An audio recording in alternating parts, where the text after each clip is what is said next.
मेरे कुछ दोस्तों ने मुझे पूछा कि अरे भाई मैथ्स में अच्छे मार्क्स लाने के लिए क्या करना चाहिए।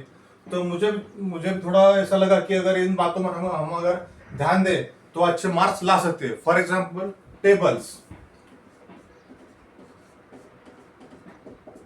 अगर कोई बच्चा फोर्थ में है तो उसके 20 तक टेबल अच्छे है तो आते हैं तो उसका अच्छी बात है। अगर कोई बच्चा फिफ्थ में है तो उसके 30 तक टेबल आते हैं तो उससे अच्छी बात है। अगर नहीं आते तो कोई टेंशन मत लो। अगर क्या होता है, बच्चा सिक्स में जाता है और वो सोचता है कि अरे भाई मैंने फिफ्थ में अच्छे टेबल कर लिए थे तो अच्छी बात थी, अब तो देर हो गई, अब क्या फायदा। वो सिक्स से सेवन में जाता है। सेवन में क्या बोलता है, अरे यार टेबल तो मैंने फिफ्थ में सिक्स में करने चाहिए थे, अब तो देर हो गई, अब क्या करेंगे, अब नहीं कर सकते, अब देर हो गई। वो नहीं करता। और जब एट में जाता है तो उसे ध्यान में आता है अरे यार टेबल बहुत इंपॉर्टेंट, करना ही पड़ेगा। वो क्या करता है, पेज लेता है, पेन लेता है और याद करना शुरू कर देता है। तो तात्पर्य यह है कि आप कौन से भी स्टाइल में हो, टेबल लर्न करने स्टार्ट करो।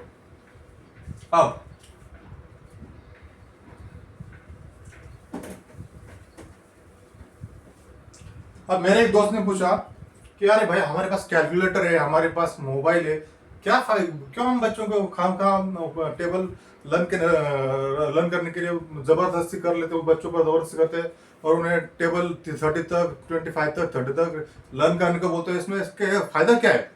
अब पहले मैं बताऊं कि पहली बात ये बताऊं कि अगर हम बच्चों को टेबल के फायदा इंपॉर्टेंस बता दे तो उन्हें वो तकलीफ नहीं लगती, उन्हें वो अच्छा लगता है, वो खुद से टेबल याद करने शुरू करते हैं। दूसरी बात यह है कि दुनिया के किसी भी एग्जाम में कैलकुलेटर या मोबाइल अलाउड नहीं है। और तीसरी बात देखो, अभी दो बच्चे, एक और दो बच्चे, ये एक बच्चे के टेबल याद नहीं है और दूसरे बच्चे के टेबल याद है। इसके सब दो 3-4 तक टेबल याद है और इसको 30 तक टेबल आते हैं। अब होता क्या है वो देखो, जब ये शॉप में जाता है तो क्या होता है भाई मुझे एक साबुन दे दो। तो ये बोलता है, दुकान शॉपकीपर बोलता है कि अरे भाई वो 22 रुपीज को है, तो वो बोले मुझे 8 चाहिए, तो 8 देता है। तो शॉपकीपर बोलता है 176 हो गए, तो वो 176 देता है और चला जाता है। लेकिन जिसके टेबल लर्न है वो क्या करता है, शॉपकीपर बोलता है शॉप कितने को लक्स है, वो बोलता है 22 का है, कितने लक्स लेने हैं, 8 लक्स लेने हैं। तो क्या करता है वो 22 इंटू 8 176 वो चेक करता है। 176 उसके लिए उसे कुछ ऐसा मतलब तकलीफ या कुछ नहीं लगता उसे, वो खुद से चेक करता है कि 22 8 176 होते ही क्या, और फिर वो पैसे देके चला था। और ये एक सिंपल एग्जांपल है, ऐसे बहुत सारे एग्जांपल है जहां पे यहाँ आपको टेबल लगेंगे। आपके बड़े बड़े मल्टीप्लिकेशन और डिवीजन में टेबल्स लगते हैं जो आपके बहुत सारे काम आसान करते हैं। और एक बात मैं बताऊं, एक बच्चा है, उसका अगर एक क्वेश्चन पेपर 3 आवर्स में हो गया होता हो, उसके अगर टेबल याद हो तो उसके 10 मिनट पहले ही वो टेबल क्वेश्चन पेपर खत्म करेगा। टेबल्स हमें टाइम बचाता है, हमारा टेबल्स। ओके। अब टेबल लर्न कैसे करेंगे। कोई आपका सपोज आपके 15 तक टेबल रिमेंबर है, तो क्या करना है, 16 का टेबल देख के लिखो, कहीं से भी लिखो, इंटरनेट से लिखो या बुक से लिखो।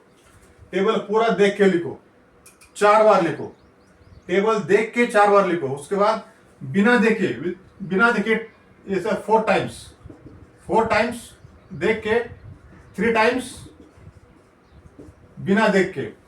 टेबल अपने आप लर्न हो जाता है, जिंदगी भर देखने की जरूरत नहीं। हाँ, ये हो गया। उसके बाद क्या करना है, हर एवरी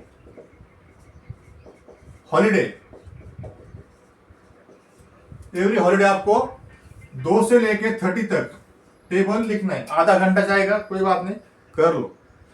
इतवार को कोई भी दसरा हो, कोई भी छुट्टी हो, 2 से लेके 30 तक टेबल लिख लो। और हर छुट्टी में एक टेबल आपको रिमेम्बर करना है। एक दिन में एक ही करो, एक दिन में 2 या 3 टेबल मत लर्न करना, एक दिन में एक ही टेबल पक्का याद करना। उसके बाद ठीक है, ओके। अब ये हो गया टेबल्स के बारे में। टेबल्स के बाद आता है पहली बात, टेबल अगर हमें अच्छे से याद है तो हम अच्छे से ग्रोथ कर सकते हैं। टेबल बहुत इंपॉर्टेंट है। टेबल के बाद आता है फॉर्मूले। फॉर्मूले में क्या क्या होता है, पेरीमीटर, एरिया। अब जब थर्ड स्टैंडर्ड तक सिर्फ एडिशन, मल्टीप्लिकेशन, डिवीजन, सब्सट्रैक्शन ऐसे होते हैं। फोर्थ स्टैंडर्ड के बाद हमें आ जाते हैं फॉर्मूले। फॉर्मूले कौन कौन से आते हैं, diameter is equal to 2 into radius. उसके बाद मेजरमेंट का फॉर्मूला है किलो हेक्टोडेकामीटर डेसी सेंटीमीटर। उसके बाद पेरीमीटर और एरिया के फॉर्मूले से, तो ये फॉर्मूले हमें आ जाते हैं फोर्थ स्टैंडर्ड के बाद। उसके बाद अब ये रिमेम्बर कैसे करेंगे, लिख लो, 4-5 बार लिख लो, एक फॉर्मूला 5-6 बार लिख लो। और वो याद कैसे रखेंगे, ऐसे क्वेश्चन सॉल्व करो जिसमें वो फॉर्मूले यूज होते हैं। फॉर एग्जांपल अभी पेरीमीटर का चैप्टर है, पेरीमीटर का चैप्टर के नीचे जो प्रॉब्लम्स है वो सॉल्व करो, अपने आप फॉर्मूले याद रह जाएंगे। 3-4 प्रॉब्लम सॉल्व करने के बाद एकदम जैसे आप एग्जाम में लिखते हो वैसे आप घर पे लिखिए, सॉल्व कीजिए, अपने आप फॉर्मूले, फॉर्मूला रिलेटेड क्वेश्चंस कर लो। तो टेबल्स हो गए हमारे, अब फॉर्मूलेज हो गए। अब एक बच्चा है, वो क्या करता है, डायरेक्ट क्वेश्चन पेपर सॉल्व करता है, डायरेक्ट क्वेश्चन से लेकर सॉल्व करता है। अभी फॉर एग्जांपल सर्कल के ऊपर एक क्वेश्चन पेपर सॉल्व करने लगा। अब उसे पता ही नहीं कि सर्कल के पार्ट्स कौन कौन से होते हैं, कॉर्ड क्या होती है, डायमीटर क्या होते हैं, रेडियस क्या होती है। तो पहले बेसिक कंसेप्ट क्लियर करो, उसके बाद क्वेश्चन सॉल्व करो। अब बेसिक कंसेप्ट क्लियर कैसे करेंगे, नोट्स निकालो। स्कूल में आप पढ़ लिया, उसके बाद इसमें ट्यूशन में होगा, ट्यूशन नहीं हो तो भी चलेगा, एक आप नहीं लो, बुक ले लो, पूरा चैप्टर पढ़ लो। उसके बाद बुक बंद करो, अपने नोट्स निकालो, अपने मन से नोट्स निकालो, तो अपने बेसिक कंसेप्ट क्लियर हो जाएंगे। उसके बाद अंडरस्टैंड क्वेश्चन। अब देखो, क्वेश्चन अंडरस्टैंड होना चाहिए। आपको टेबल्स आते हैं, फॉर्मूले आते हैं, बेसिक कंसेप्ट भी क्लियर है, लेकिन क्वेश्चन में क्या पूछा ये समझ में नहीं आया, तो उसका क्या है, उसमें अब क्वेश्चन समझने के लिए क्या करना है, पढ़ो। अपने चैप्टर्स में जो जो वर्ड्स प्रॉब्लम है पढ़ लो, नहीं समझ में आए तो भी पढ़ लो।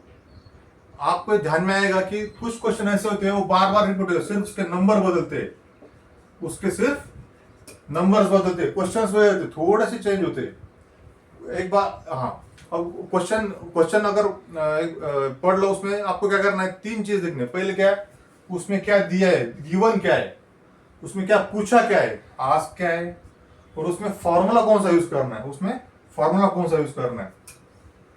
ये 3 चीजें आपको देखनी है। हर चैप्टर में वर्ड प्रॉब्लम होते, वर्ड प्रॉब्लम पढ़ो, पहले पढ़ लो, उसके बाद आपको देखना है कि समझ लीजिए। आप बार बार क्वेश्चन पेपर बहुत सारे 30-40 वर्ड प्रॉब्लम जब आप पढ़ लेंगे, उसके बाद आपको कॉन्फिडेंस आ जाएगा। उसके बाद आपको समझ में आ जाएगा कि दिया क्या है, पूछा क्या है, और इसमें फॉर्मूला कौन सा यूज करना है।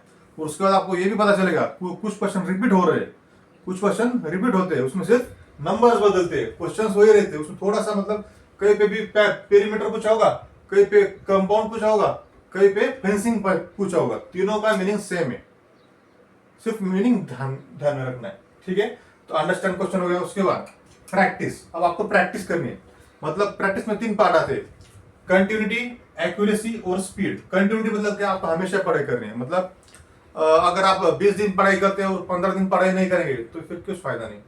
आपको कंटिन्यूस पढ़ाई करने, हाँ इमरजेंसी, फॉर एग्जांपल अगर किसी की भाई की शादी है या फिर वो कुछ हो गया, 5-6 दिन आपने पढ़ाई नहीं की, कोई बात नहीं, लेकिन साल भर आपको पढ़ाई करनी है, कंटिन्यूस पढ़ाई करनी है। कंटिन्यूस पढ़ाई करना बहुत इंपॉर्टेंट है।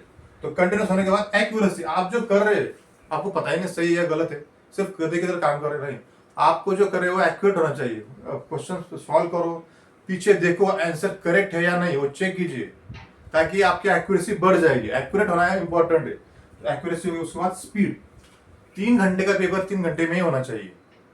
और स्पीड बढ़ाने के लिए आपके काम कौन आएगा, टेबल्स। 2 बच्चे, एक पहला ए है दूसरा बी है, एक के 5 तक टेबल आते हैं, एक को 30 तक टेबल आते हैं।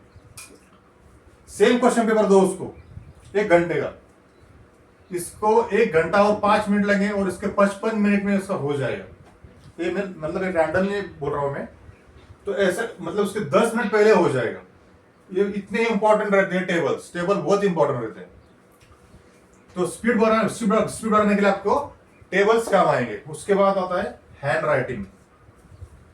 अब हैंड राइटिंग, आप जो लिख रहे हैं, आपको भाई आप बहुत होशियार हैं, लेकिन आप जो लिखते हैं वो चेक करने के लिए समझ में ही नहीं आता, तो क्या फायदा। अब आप ये आप अगर ऐसा प्लस लिख रहे हैं, अब ये प्लस है इंटू यही समझ में नहीं आ रहा, तो क्या करेंगे। तो जो चेक करेगा उसको क्या करेगा, वो डायरेक्ट वो आपको घर पे कुछ नहीं आएगा, क्या भाई ये क्या है, डायरेक्ट झुर मार दे देगा।